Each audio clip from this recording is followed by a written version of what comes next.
مصلحا ومجددا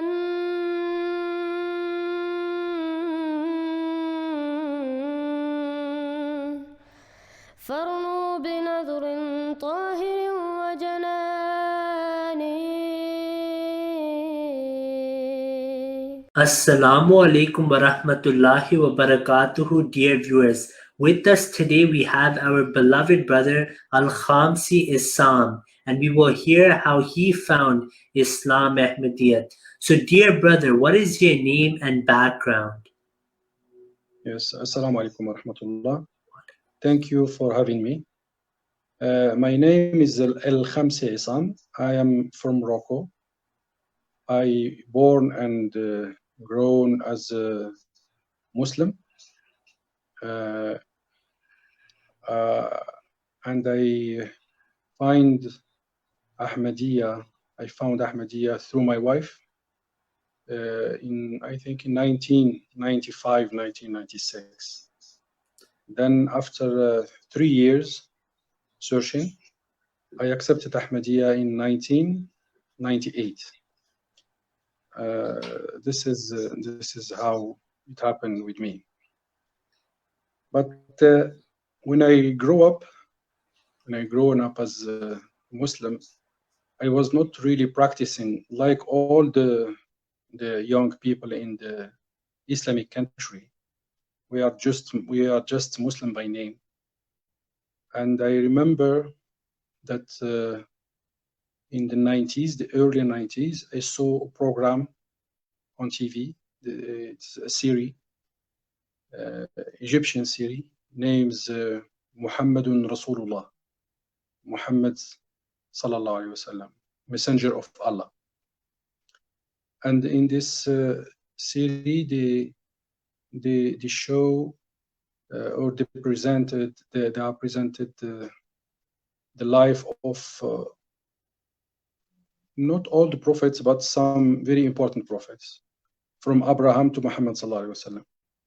And this is the first time I saw certain thing. I know certain thing about the prophets: Abraham, Moses, Isa alayhi salam, Muhammad sallallahu alaihi wasallam. And when I saw the story of Muhammad sallallahu alaihi wasallam, I was very shocked how much difficulties Muhammad sallallahu alaihi wasallam suffered with his opponents. And I really, when I saw this TV, I have tears in my eyes. And I said, "Oh Allah, if only I was there with the Prophet, I will be one of his companions, and I will defend him with all I have, like his companion radiallahu anhum did." And what shocked me in this series, is what happened Muhammad sallallahu alaihi wasallam and his companions when he was in the valley Shi'ab Bani Malik, Shi'ab Abdul Muttalib, the valley of Abdul Muttalib near Mecca. For more than 2 years, 2 or 3 years, they are how can I say, they are blocked in this valley, and they cannot receive food from Mecca. And Muhammad sallallahu alaihi wasallam and his companion was starving, nothing to eat. And some of his companions, like Abu Bakr Siddiq radiallahu anhu, brings him food by night. It means nobody is afraid that someone saw him. So I was wondering, I was very young, so I was wondering why Allah Ta'ala didn't give Muhammad sallallahu alaihi wasallam food directly from heaven. Because I saw in this TV, in this program, in this series, that Moses alayhi salam, Allah Ta'ala, how can I say that? Faraq al-Bahr. How can I say this in English? Split the sea. He split the sea from Musa alayhi salam. Yeah. So he split the sea, and also for Isa alayhi salam, he give Ma'idah, food. to Isa alayhi salam and his companions. So I was asking why Allah Ta'ala didn't do this with Muhammad sallallahu alaihi wasallam, and we as Muslim, we know that Muhammad sallallahu alaihi wasallam is the perfect one. So this story bothered me a lot in that time. I don't understand. When I ask this mullahs here in Morocco, we didn't call them mullah, we call them faqih. When I ask this fuqaha, they say to me that this is wisdom of Allah. But personally, I didn't see no wisdom in this. So then after, when I go to college, university, first time I heard about Isa, and that Isa is in the sky. I don't know that before. It was in the 80s when in that time Ahmadiyya did a lot of debate with Christian. And in the campus, we have two groups of students in the campus. We have group students who follow Islam. We call them Ikhwan Muslimin, like Egypt. And we have students who are communists. So there is a struggle between these two groups. Who is going to bring most of the students? So this Ikhwan Muslimin group bring us this debate between Ahmadiyya and Qis, a priest called James Swaggart, I think. And it was more than 2 hours. So I saw this program, and I was really happy to see how Ahmadiyya is defending Islam. And also, for the first time, I heard about that that Isa alayhi salam is not died in the cross, that he is not a god, and the Christian misunderstand in the Bible this. So this is my first contact with Isa. But I was not practicing Muslim because as a scientist, I want to use my wisdom as well. So if I didn't find something, if I find something not logic, I forget about religion.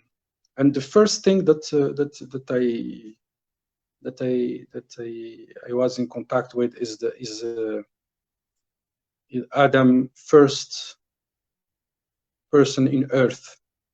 You know this story. They say that Adam was in Jannah, in heaven, in paradise.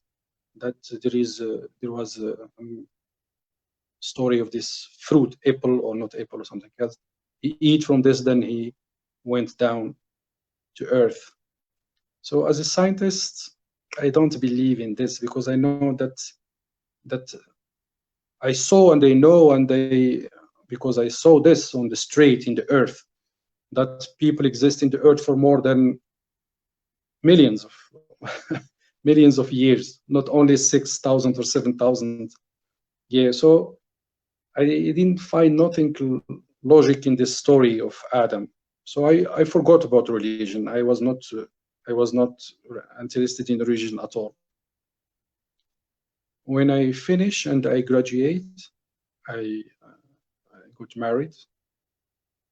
My wife, she's well educated. So in the beginning, my work was very difficult. I have to go to work from 8 o'clock in the morning to 8 o'clock by night. So when I come back from work, my wife started to tell me about a group called Ahmadis. It was in TV, only for 1 hour. In that time, it was only 1 hour. And there is a special program called Liqa Ma'al Arab. So she started to speak about a man, Khalifatul Masih al-Rabi, rahmatullah alayh, man with white turban and white clothes, speaking about Islam, but not in Arabic. He speaks in English, and there is someone else who do translation to Arabic. So first thing I told her, listen, if this man is really a Mahdi, why he cannot speak Arabic? because as we know that Mahdi is from Ahlul Bayt, so he must speak Arabic. So this is not true. It's enough to say that this is not true. Don't lose your time in this subject. But my wife, mashallah, she was a siddiqa when she saw, because she saw the program each day. She was convinced directly, no, because she heard what Khalifatul Masih Rabi rahmatullah ta'ala said, and she find everything logical. So she accepted Ahmadiyya directly with no question, and she has no problem with Isa in the sky or died. She doesn't worry about this. So she accepted, alhamdulillah, Ahmadiyya directly, and she started to speak about Ahmadiyya to me. But I was not interested, because like I said to you, this man cannot speak Arabic, so it's finished. Like, I am not going to listen to him. Then I start to try to convince her that this Jamaat, Ahmadiyya, they are not they didn't represent the real Mahdi. So we went to the bookstores, and I tried to buy some books for her. So I found a book. The title is موقف الأمة الإسلامية من القاديانية. It means the point of view of Islamic Ummah about Qadianism. So I bring this book, then she read the book, and in this book, I didn't read the book, she did. So she read in this book that Ahmadiyya has a new book. They didn't believe, they don't believe in the Quran, but they have their own book, and the name is Al-Kitab al-Mubin. So I say to her, you see, I told you, these people, they are wrong. We cannot say that the Quran is finished, because we know that Allah Ta'ala said in the Quran, اليوم أكملت لكم دينكم ورضيت لكم الإسلام دينا. So Allah Ta'ala said clearly that Islam is the religion that will last until the end. So she said to me, look, if you bring me a copy of this Kitab al-Mubin, or only image or photo of the picture of this Kitab al-Mubin, I will left Ahmadiyya. So I said, this is very easy, because this people who wrote this book, they are ulama. MashaAllah, when I read the first page, they say that this Mawlawi wrote this book. So I said, oh, MashaAllah, they are very knowledgeable people. So they know better than us, because I'm not Mawlawi like them. I am something else. My field is completely different. So I went to, here in the 90s, this Wahhabis, after Afghan wars, they are very powerful in the Arab country. So I went in a mosque where these Wahhabis have their headquarters here in Morocco, and I asked the one sheikh there, do you know about Ahmadiyya or Qadianis? He said, no, I don't know. So he gave me a book, one small book about Ahmadiyya. So I said to him, they said that these people have a new book, Kitab al-Mubin. They didn't believe in the Quran, but they believe in Kitab al-Mubin. He said to me, in the beginning, he said, no, I don't know nothing. But after this, he said, oh, I know. So he said to me, yes, they believe in Kitab al-Mubin, but they are hiding this book from people. So nobody can see this Kitab al-Mubin. So this is very strange. If you believe in a book, you cannot hide it. And how can people who follow Ahmadiyya worship Allah Ta'ala without this book? So it doesn't convince me. So this is strange. So from this time, I start to ask questions. What is the problem? Then my wife was very confident. She said, if you bring me only a copy image of the first page of this book, I will left Ahmadiyya. Then I left discussing with her because I cannot bring her this image. And she was in contact with one Murabbi that I met him before. MashaAllah, he's a very good person. One Murabbi from Spain, because in that time Morocco was under Jama'at Spain. And this Murabbi, MashaAllah, he sent her books through fax. He did a lot of work. He take a book, make copy of the book, then he fax the book page by page. And the first book that she received, it's I think Hamamat al-Bushra. So she read this book. I didn't read it. Then after I think 1 year, she received by post 2 books. Philosophy of Teaching Islam, فلسفة تعليم Islam, and القول الصريح في ظهور المهدي والمسيح. This is very famous book in Arabic for the Arab speaking country. So I found it very interesting to read this قول الصريح because I want to know about this subject.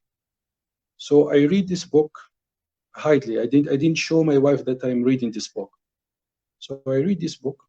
So I was very shocked because for the first time I knew about Imam Mahdi in Islam, what are the signs of Imam Mahdi, and Isa ibn Maryam, that he is not in the sky, he's died, and Imam Mahdi and Isa alayhi salam is the same person. And everything I read in this book is logic.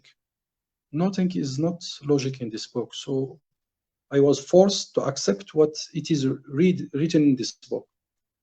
Then in this book, they speak about فلسفة تعليم Islam of the promised Messiah, and it happened that we received فلسفة تعليم Islam as well. So I took فلسفة تعليم Islam, then I read it because this is what the promised Messiah wrote in his own hands. So I want to know about this man who said that I am Imam Mahdi, I am promised Messiah. So I read فلسفة تعليم Islam. And you know what happened if you read فلسفة تعليم Islam, philosophy of teaching Islam, if you read it, in the beginning, there is more than 10 or 15 pages that An-Nashir, the one who, I don't know in English, the one who published this book, wrote about how this book is written and what happened. So they give a lot of madh. I don't know what is madh in English. So, like background information about the event? Yeah, madh, it means how the promised Messiah was successful and how everybody was astonished, and how this book was the perfect one. So when I read this 15 page, I said, come on, he's going to be like all books. Why they are doing all this madh, all this like praising promised Messiah? Yes, praising. Yeah. Why they are doing all what this man can say in his book? I don't think that he's going to bring something new that ulama before didn't say. But when I start to read this book, believe me, I can say that I never read something like this in my life. It is very, very, very impressive. You know, I was really, I can tell you from now that I became Ahmadi from that time when I read فلسفة تعليم Islam. Very good book, and the answers very logic. So I said, you know, this man is Imam Mahdi, but I cannot tell my wife that it's Imam Mahdi because of my arrogance. You know, the first enemy of Iman is arrogance, because in the beginning I was doing opposition to her, so I don't want to say that you are right and I was wrong. But Alhamdulillah, after this, I left my arrogance and I accepted Ahmadiyya. And I want to share with you one very, very spiritual event that happened to us. It happened to my wife, not to me, but this gave me strength to my I became more Ahmadi, if you can say like this. When I was doing opposition to my wife, she was suffering because not only me and her family, sisters, brothers, father. So she was alone. And one day, because she did a lot of prayers and asked Allah for help, one day she saw in a dream, in a big white tent, one man is reading the Quran and he's crying. So another person came from behind and asked this man who is reading the Quran and crying. I asked him, why are you crying?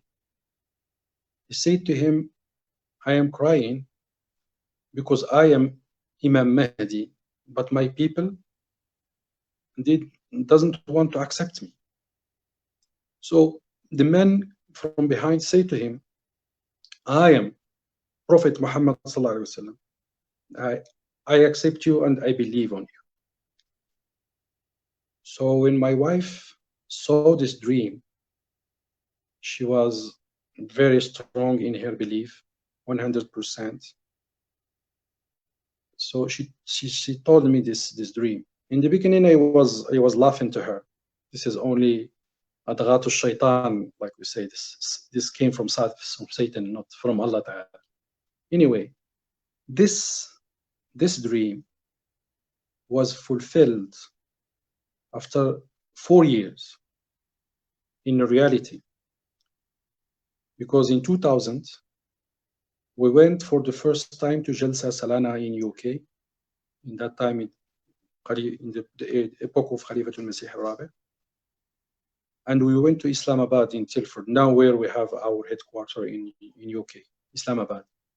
And when we enter Islamabad, my wife saw this marquee, this big tent that we did for our ijtima. And she said to me, this is the same tent that I saw in my dream. So, you know, this is something very special, because her dream was fulfilled in reality. She became strong from that time, and she became strong as well in 2000. But me too, I was very happy that this dream fulfilled. So I was sure 100% that, alhamdulillah, we are in the right path. Then after this, alhamdulillah, all the family, we accepted Ahmadiyya, and we did our tabligh to our friends, our family. But unfortunately, I can say that 99% of the friends that I spoke with them about Ahmadiyya, they refused to admit that Mirza Ghulam Ahmad al-Qadiani is Imam Mahdi, or even discuss with us this. They are sure 100%, like all Muslims, they are sure that 100% that this man is not Imam Mahdi, and didn't want to give themselves the right to, or the chance to read. And this is what I notice, that anytime you speak with someone about Ahmadiyya, first thing that he did is that he went and he looked for what the opponent said against Ahmadiyya. They didn't read Ahmadiyya. They read what the opponent said about Ahmadiyya.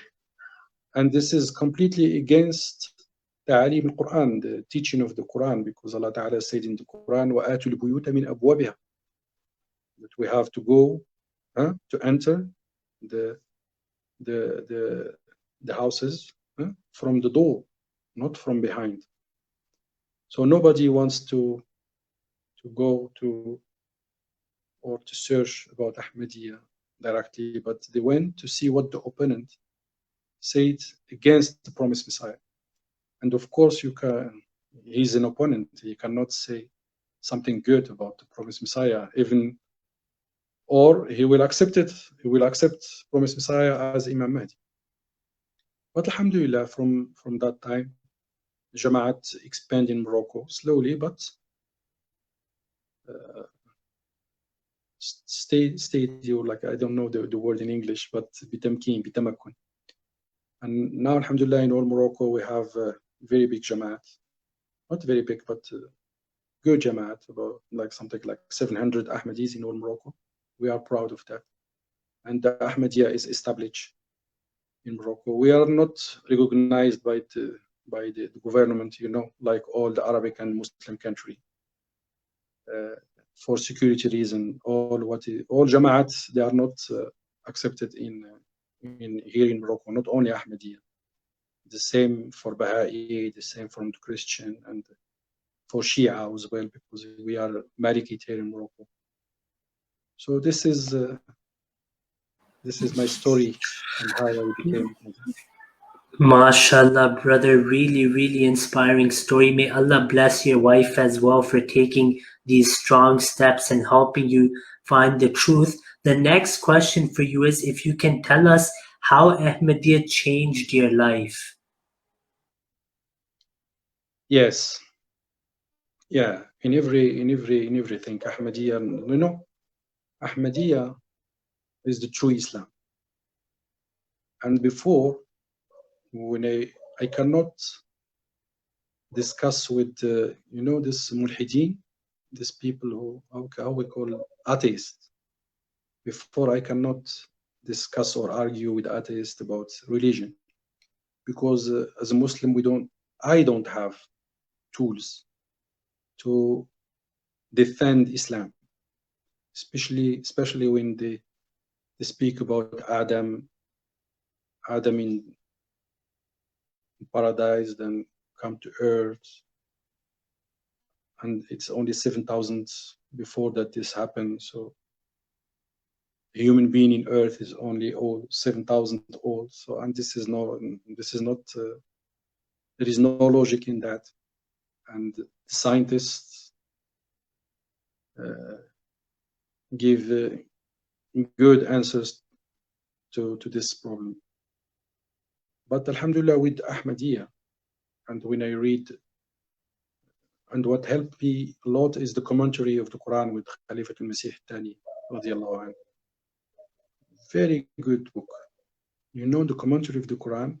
This is what I say to Ahmadis. Just read the commentary of the Quran. There is everything there.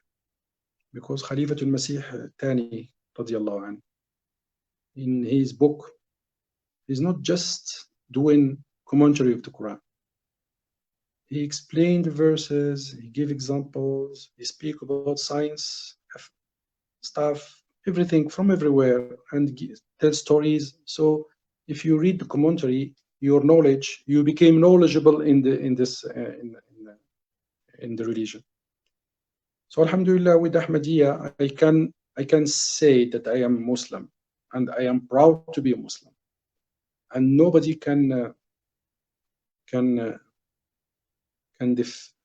make me shame. I remember just yesterday, or 2 days before, I received a message from one Baha'i, and this Baha'i has a page in Facebook, and he wrote some questions to Muslims. And the first one, and this question is known by everyone. He said, Allah Ta'ala, Inna Allah yahdi man yasha. Allah Ta'ala guide what He pleases. So if I am not guided, if I am not in the right path, it means that Allah Ta'ala doesn't want to put me in the right path. Lam yasha likay yahdini. So why is Allah Ta'ala is going to punish me? You know, before Ahmadiyyat, I cannot answer this question, because if you see it like this is logic. If Allah Ta'ala can do everything, so why He didn't put me in the right path, why I am kafir, why I am an unbeliever, why I don't believe on him, because he can do everything. So why? And also, if I am kafir, I don't believe, I'm going to hell. I don't choose to be kafir because Allah Ta'ala did. You know this topic. So Alhamdulillah, I answered this question to the friend who sent me this question, and I told him, you know, we Ahmadi. So I present myself. This is the answer of the Ahmadiyyat, not me. So now, like this, he can see that the Ahmadis has all the answers of these questions. So Alhamdulillah, he was convinced about my answer, about the Ahmadi answer in this topic. So this is how, Alhamdulillah, we became very strong in our belief that we can say that we are Muslims, and nobody can shake our iman, our belief, if we are Ahmadi. But the others, non-Ahmadi, Muslims, non-Ahmadi, they can easily be. That's why they are divided in group, because they are not sure about the answers. Everybody give answer in certain subjects. So no answer is fixed to all of them. That's why we have a lot of groups. If there is only one group, one imam, one thought, one belief, we will not be divided in a lot of groups, because a lot of groups, it means a lot of ideas, a lot of thinking. Yeah, and I think that you understand what I want to say. Sorry, my English is not good, no, but I try to English, explain. your English is Alhamdulillah really well. I'm understanding everything, and inshallah the viewers will as well. This brings us to our next important question about the unity in Islam and Khilafat. If you can shed some importance on Khilafat and why the Muslims today need the Khalifa more than ever. Yeah, of course. Khilafat is something that Allah Ta'ala asks for mu'min. And Khilafat is something that Allah Ta'ala fixed in the Quran. وعد الله الذين آمنوا منكم وعملوا الصالحات ليستخلفنهم في الأرض كما استخلف الذين من قبلهم. It means that Allah Ta'ala is going to do Khilafat, not us or mu'mineen. This is something that Allah Ta'ala is going to take care of it. So don't worry about this. And even, we have to notice this, even when after Khilafat al-Rashid al-Ula, after the death of Ali radiallahu anhu, the Muslims was divided to a lot of Emirats, but only one Khalifa. After this, the Khalifa has no power. He has no political power. He has no religion power. But all Emirates, all states of Islam fight to have one man, one Khalifa. So especially in the area of the Abbasiyin, you know, after I think Mutawakkil, Khalifa lose his political power, and there is a lot of Mamalik. We call Mamalik, it means states, a lot of states, and in each state we have one king. But all these kings give allegiance to this Khalifa, even if he has no religion power, no political power, but because this Khalifa is a kind of, who is the one who is giving the unity, is a symbol. We say this in English, symbol? Is a symbol like of unity. Role model or the cure to unity in Islam. Yeah, is the model of unity. So symbol, I think you're trying to say, right? Symbol, the symbol of unity. Of unity. Yeah. So they need this symbol, even if these kings in Islamic Ummah didn't follow the direction of this Khalifa, but they need it, because everybody in the Muslim Ummah knows that Khilafat is very important. And now, when the Islamic Ummah is divided in a lot of groups, we need Khilafat. That's why I read and you know this, of course, that Khalifa al-Masih al-Thani, Muslih Maw'ud radiyallahu anhu, said to the opponent that if you give us a Khalifa, one man who is going to rule the Islamic Ummah, we are going to leave our Khilafat. Because he knew that Khilafat is very important. And he knew as well that they cannot agree on one man, because they are divided and they cannot agree in one man. That's why he said he wants them to think about this issue of Khilafat. But unfortunately, they didn't understand him. But in our Jama'at, Ahmadiyya, you can see that everywhere we went, I am Ahmadi in Morocco, and I have the chance to go to a lot of countries in Africa, then I saw a lot of Ahmadis there. And if I went there, even if I am someone, I don't know them, but when I was with them, I feel like I am like them. I am one of them, and I feel no difference. They behave with me like they knew me from a long time, only because of Khilafat, because we are united. We follow one man, we follow one person, like Imam. You know, in Salat, if you want to do Jama'at, we need one Imam. We cannot do Salat Jama'at with 2 or 3 Imams. We need only one. The same thing for our religion matters. We need one Imam, one person who is going to guide us in the matters of religion. We can have a lot of political leader, but in matter of religion, we need one person, one man. And this person, this man, Allah Ta'ala give him a special name, is Khalifa. It's not we as Muslims or as believer that we choose this name, Khalifa, and we give to our Imam. No, this name was given by Allah Ta'ala to the man who is responsible of the religion of Allah Ta'ala, is Khalifa.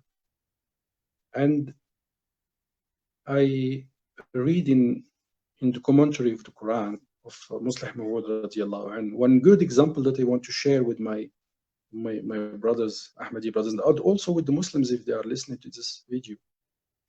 One man, one wise man, he has 6 or 7 brothers, children, I don't know, and he give to each one stick,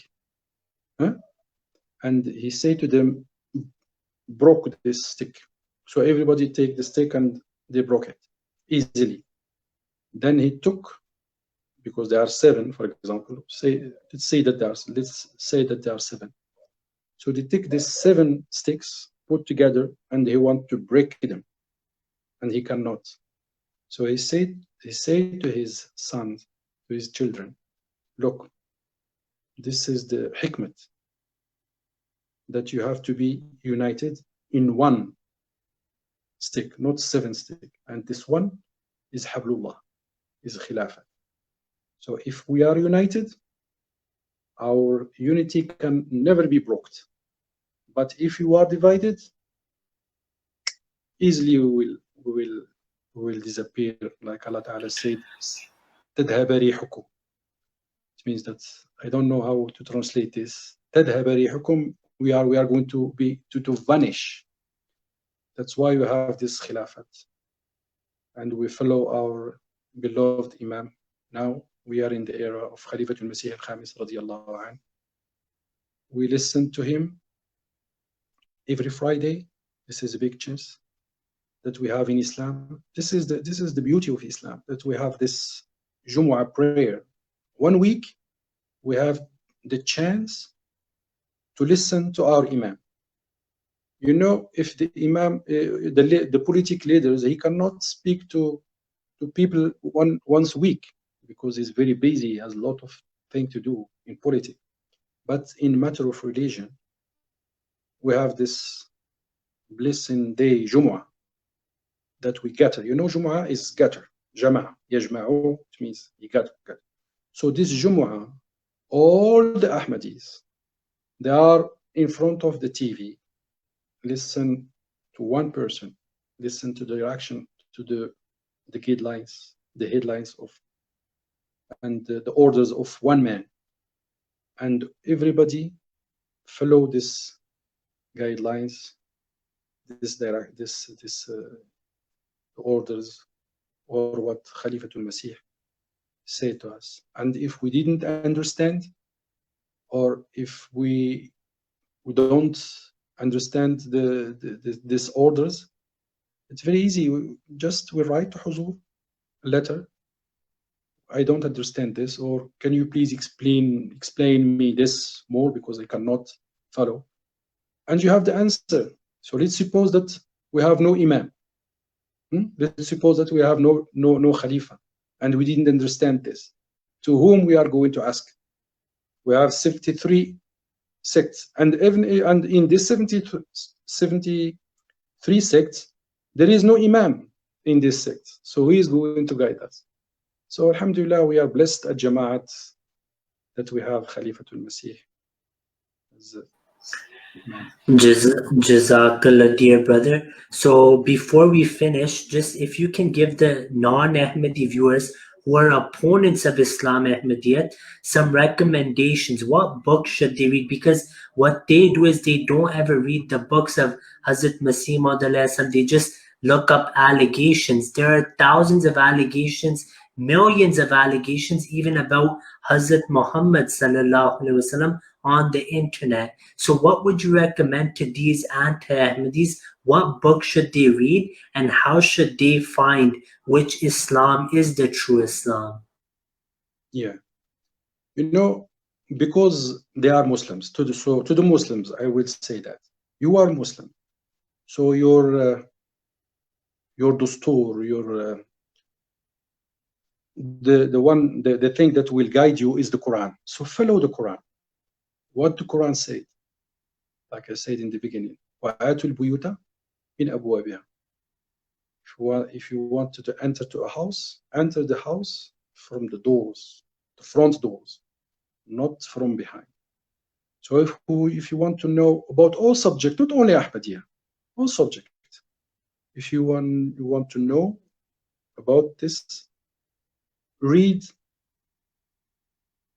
the Ahmadi books. Read what the Ahmadi said. Then you can go to see what the opponent said, then you compare. But listen only to the opponent. And don't read what the Ahmadi said. Be sure that you are losing.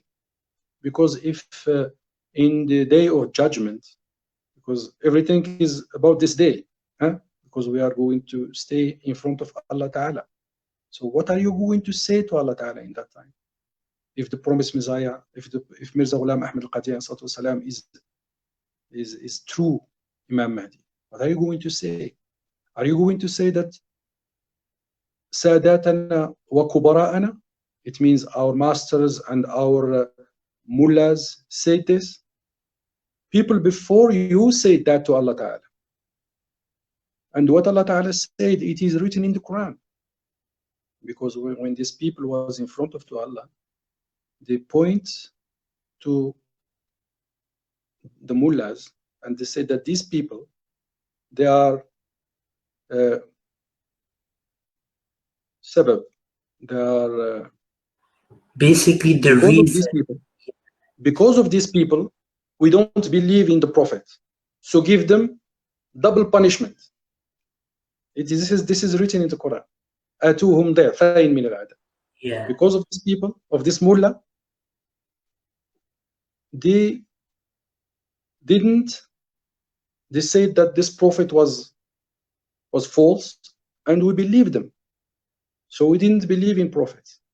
So because of this, please Allah Ta'ala, give these people their fayn min al-'adab. It means 2 times punishment.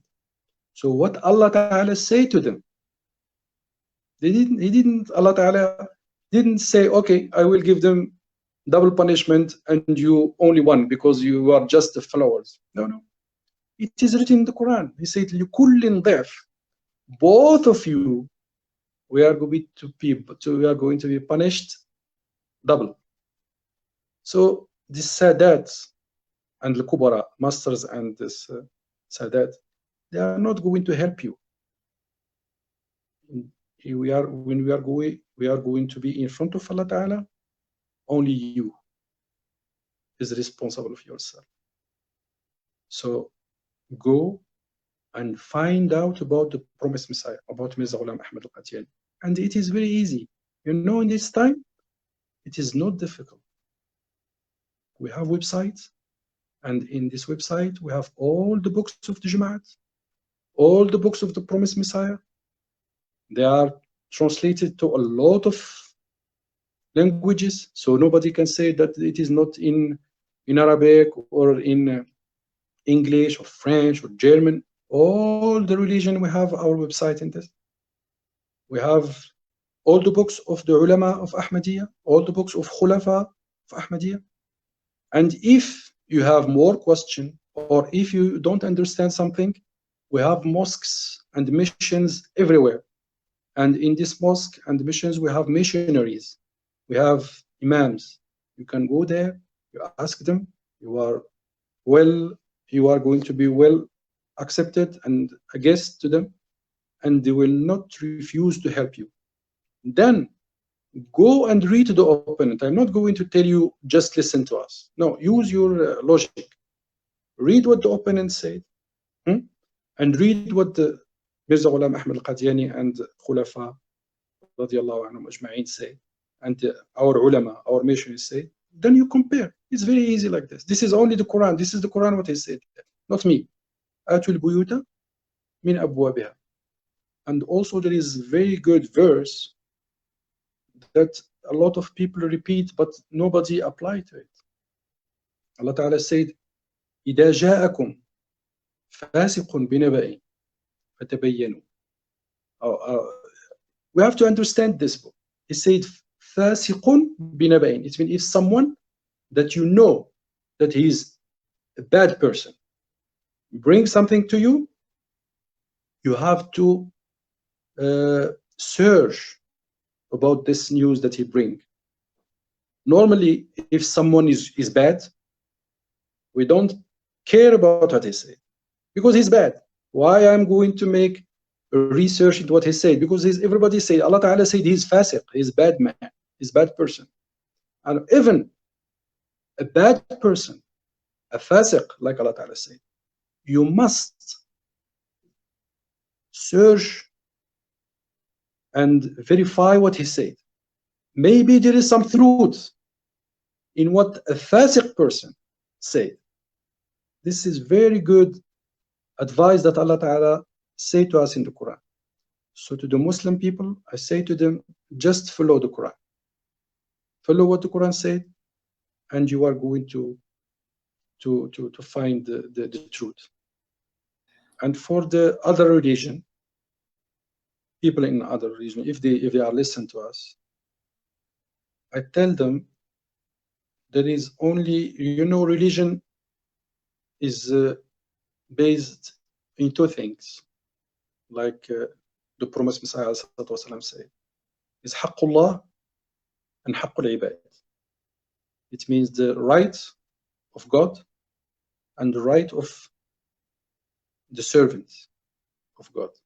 So is your religion, what your religion did in this two things?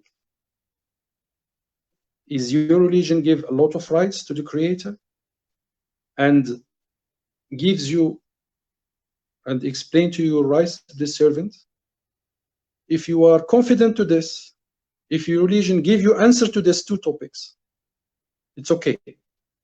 But if not, please come to Islam, because Islam has the better answer to these two things. Jazakallah, dear brother, for your precious time. In the end, We once again thank you for taking out time from your schedule to record this interview, and we pray that Allah continues to guide all pious souls to the true Islam, Islam Ahmadiyyat. Once again, brother, Jazakallah khair. Assalamu Alaikum. If you have not yet subscribed, make sure to subscribe and click on the bell icon so you can get notifications for every new video. Also make sure to like and comment on the video and follow on Twitter and Instagram.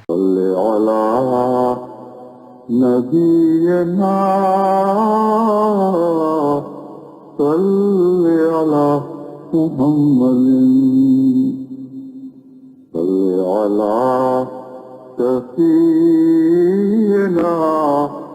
صل على